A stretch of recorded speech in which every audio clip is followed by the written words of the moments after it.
question for parents, specifically dads. Would you characterize your life as quiet and peaceful?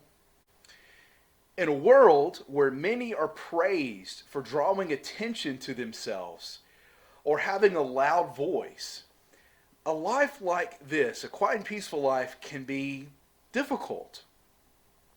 Also, since there are many anxieties, pressures, and worries in this world, it can feel like a peaceful life is at times out of reach. You know who the ones that suffer the most are in these situations? Are kids.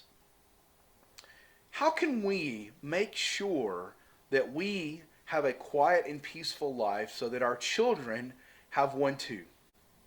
In 1 Timothy chapter 2 and verse 1 and 2, Paul writes to Timothy, "First of all, then, I urge that supplications, prayers, intercessions, and thanksgivings be made for all people, for kings and all who are in high positions, that we may lead a quiet and peaceful life, godly and dignified in every way." Let's unpack that verse a little bit and talk about two things that we as dads can do to live a quiet and peaceful life. First of all, we need to plan peaceful times. Get away from the TV. Get away from the busy and to the slow. Get to your prayer closet. Get to your kitchen table.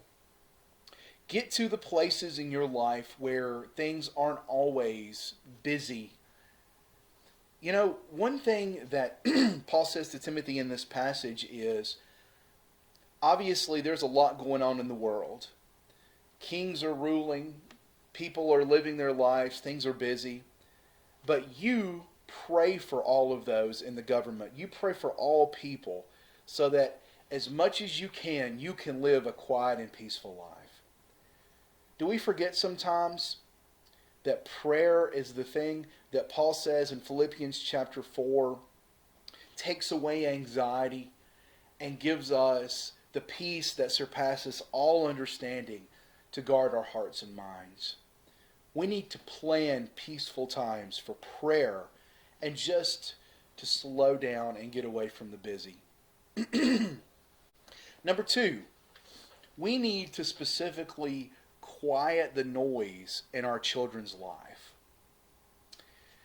There are a lot of loud voices in this world calling out to our children to buy this, be concerned about this, eat this, do this.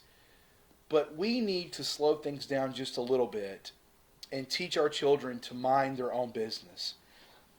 How can we do that? Well, we ourselves can make sure that we are not in everybody else's business. We are not constantly on social media. We're not gossiping about others. We are doing our best to keep a quiet voice in life. Is it hard to do that sometimes? Of course. James 3 tells us the tongue has the power, though, to cause many, many, many problems in our life. Maybe if we make sure we have a limited presence with media in our life, we can have an active presence with our kids and be the loudest voice in their life.